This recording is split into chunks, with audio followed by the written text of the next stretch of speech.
नमस्कार, मी साक्षी Panchal news अनकटच्या prime time मध्ये तुम्हा सर्वांचं स्वागत करते। सविस्तर बातम्यांचा आढावा घेणारच आहोत, पण त्याआधी नजर टाकूयात महत्त्वाच्या हेडलाईन्सवर।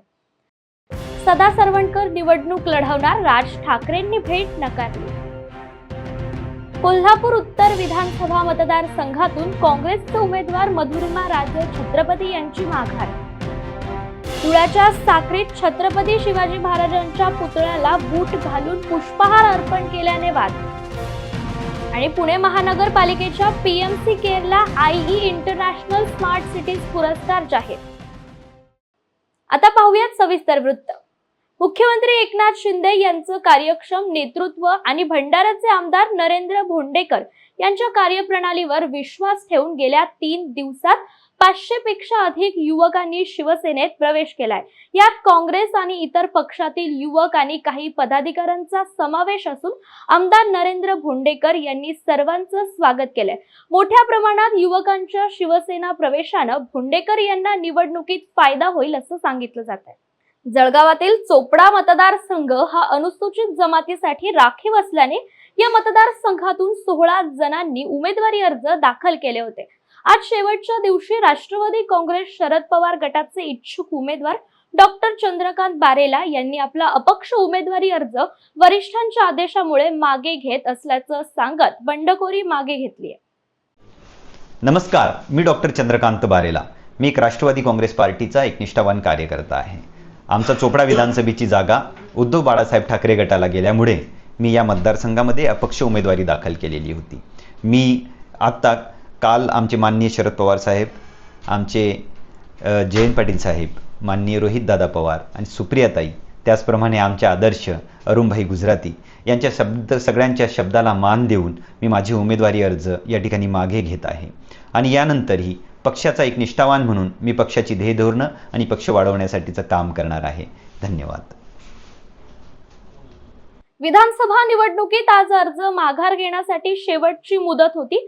माहीम विधानसभा मतदारसंघात मनसे प्रमुख राज ठाकरे यांचे पुत्र अमित ठाकरे निवडणूक लढवतायत। त्यांच्या विरोधात शिवसेनेचे आमदार सदा सरवणकर यांनी आज अर्ज दाखल केलाय। दरम्यान सरवणकर आज अर्ज मागे घेतील अशा चर्चा सुरू होत्या। मुख्यमंत्री एकनाथ शिंदे यांनी चर्चा करून मार्ग काढण्यास सांगितलं होतं। दरम्यान आमदार सदा सरवणकर यांचे पुत्र मनसे प्रमुख राज ठाकरे यांना भेटण्यासाठी गेले होते, पण ठाकरे यांनी सरवणकर यांना भेट देण्यास नाकारलंय। सरवणकर यांनी आता निवडणूक लढवणार असल्याचं देखील सांगितलंय। लातूर शहर विधानसभा मतदारसंघावर देशमुख घराण्याची आजवर सत्ता कायम राहिली आहे। मात्र या निवडणुकीत अमित देशमुख यांच्या विरोधात माजी गृहमंत्री शिवराज पाटील चाकूरकर यांच्या सून अर्चना पाटील यांनी मोठं आव्हान उभं केलंय। देशमुख विरुद्ध पाटील सामना होत असताना वंचित बहुजन आघाडीकडून सामाजिक कार्यकर्ते विनोद खटके यांना उमेदवारी दिल्यानं मतांचं ध्रुवीकरण होत असल्याचं मत जाणकारांनी व्यक्त केलंय। त्यामुळे तिरंगी लढतीत देशमुख आपला गड राखणार का हे पाहणं औत्सुक्याचं ठरेल। कोल्हापुरातून एक महत्त्वाची बातमी समोर येते। कोल्हापूर उत्तर मतदारसंघात एक नवा ट्विस्ट समोर आलाय। कोल्हापूर उत्तर मतदारसंघातून काँग्रेसच्या उमेदवार मधुरिमा राजे छत्रपती यांनी माघार घेतली आहे। काँग्रेसने उमेदवारी रद्द केल्यानंतर अपक्ष उमेदवार राजू लाटकर यांनी बंडखोरी करत आपला उमेदवारी अर्ज कायम ठेवलाय। त्यामुळे कोल्हापूर उत्तर मतदारसंघात उमेदवारी माघारी घेतल्याने काँग्रेसवर नामुष्कीची वेळ आली आहे। या सर्व घडामोडींमुळे काँग्रेस नेते सतेज पाटील आणि खासदार शाहू छत्रपती संतप्त झाल्याचं पाहायला मिळालं।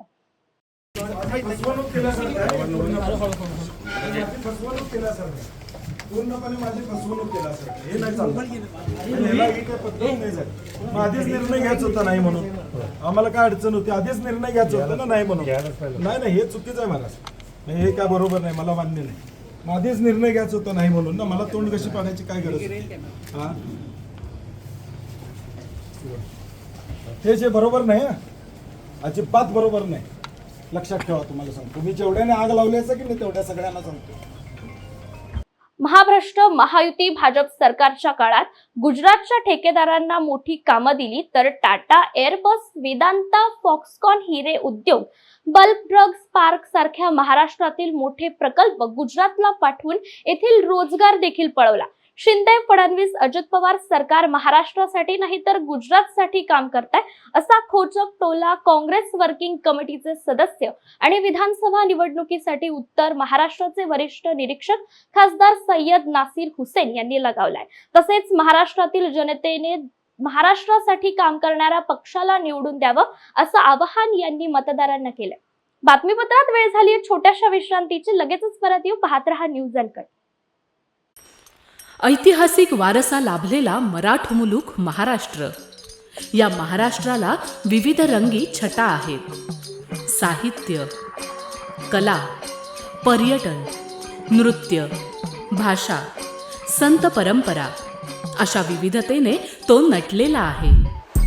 हीच गौरवशाली विविधता जपत सुवरंग मराठी केवळ महाराष्ट्राच्या सांस्कृतिक संहितेपुरते मर्यादित न राहता समकालीन नवकल्पनांवर आधारित कार्यक्रमांद्वारे मराठी मनोरंजन विश्वात स्वतःची एक अनोखी जागा निर्माण करत आहेत.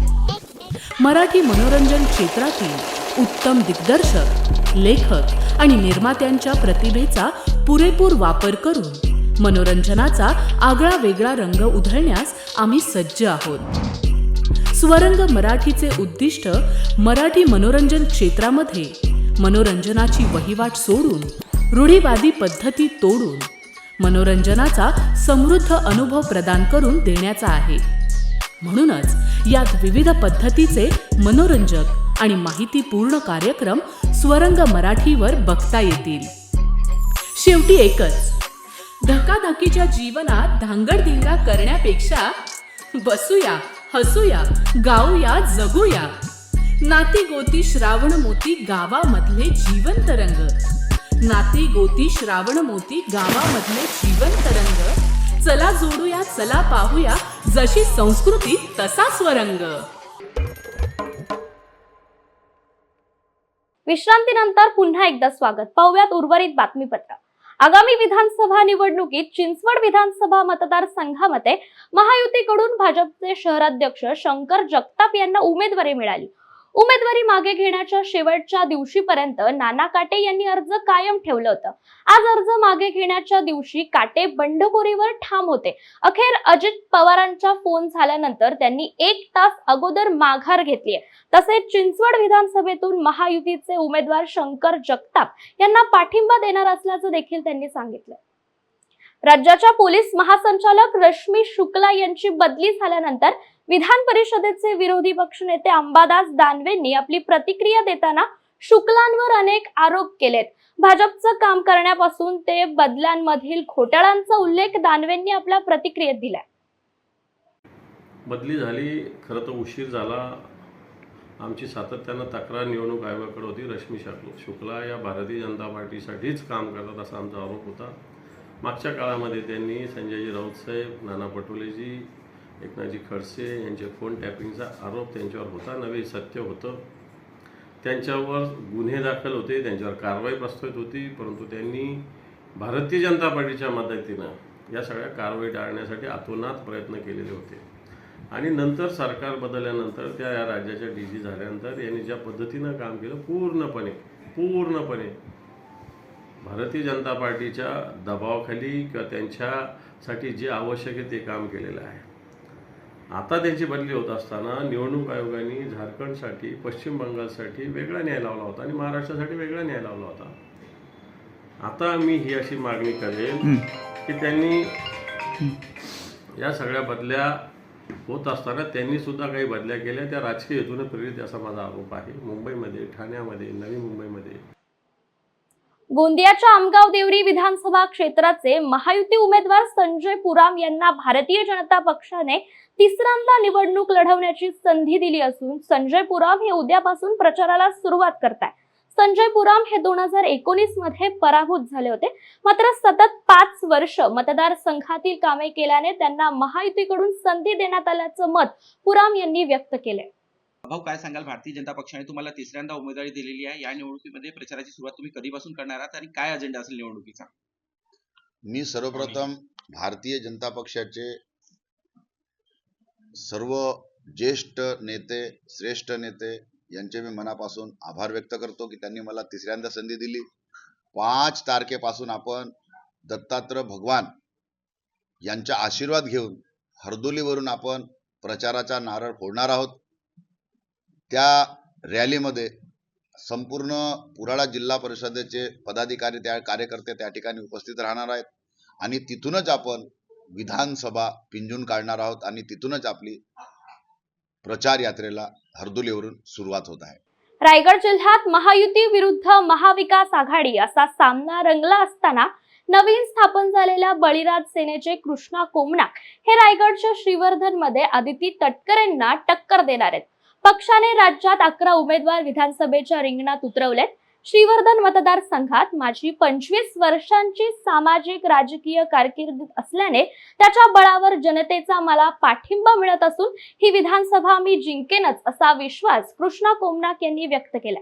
श्रीवर्धन विधानसभेच्या निवडणुकीच्या या रणशिंग सुरू असतानाच मला या ठिकाणी बळीराज सेनेच्या माध्यमातून उमेदवारी प्राप्त झालेली आहे।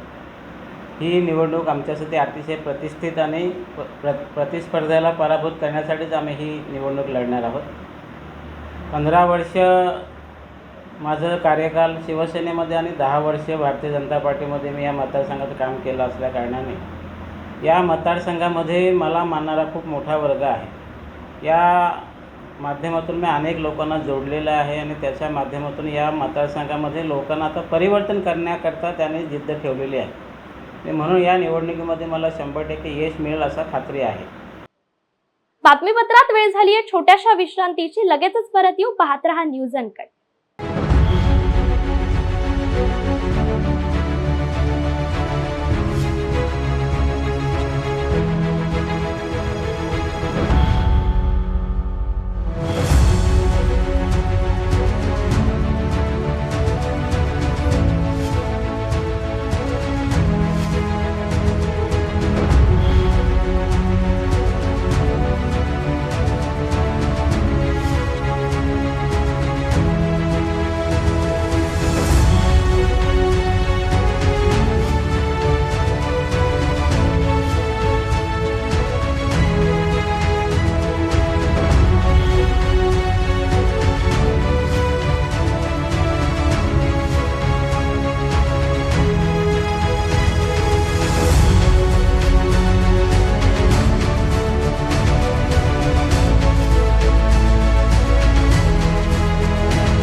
विश्रांतीनंतर पुन्हा एकदा स्वागत। पाहूयात उर्वरित घडामोडी।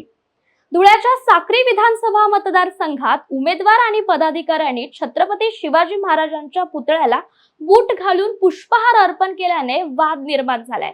साक्री येथील आघाडीचे उमेदवार प्रवीण यांच्या रॅली दरम्यान अतिउत्साही कार्यकर्त्यांकडून हा प्रकार घडला असून याबाबत प्रवीण चौरे यांनी माध्यमांशी बोलण्यास नकार दिलाय। महायुतीमध्ये समन्वय नाही, राष्ट्रवादीवर अन्याय झाल्याने त्यांचे निष्ठावंत कार्यकर्ते आमच्या सोबत आहेत असं वक्तव्य अर्जुनी मोरगावचे आमदार मनोहर चंद्रिकापूर यांनी केले।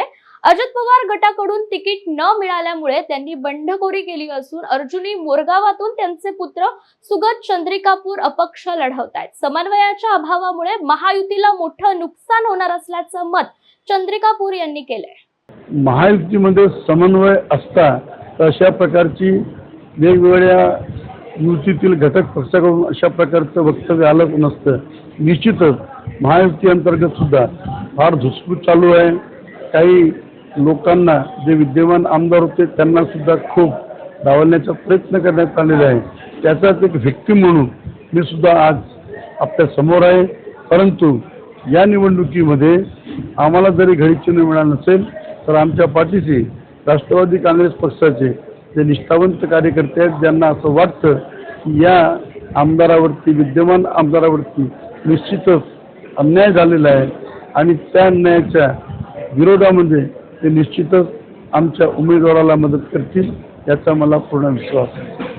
यंदा खरीप हंगामादरम्यान सप्टेंबर महिन्यात अतिवृष्टी होऊन पूर परिस्थिती निर्माण झाल्याने पिकांचं मोठ्या प्रमाणात नुकसान झालंय।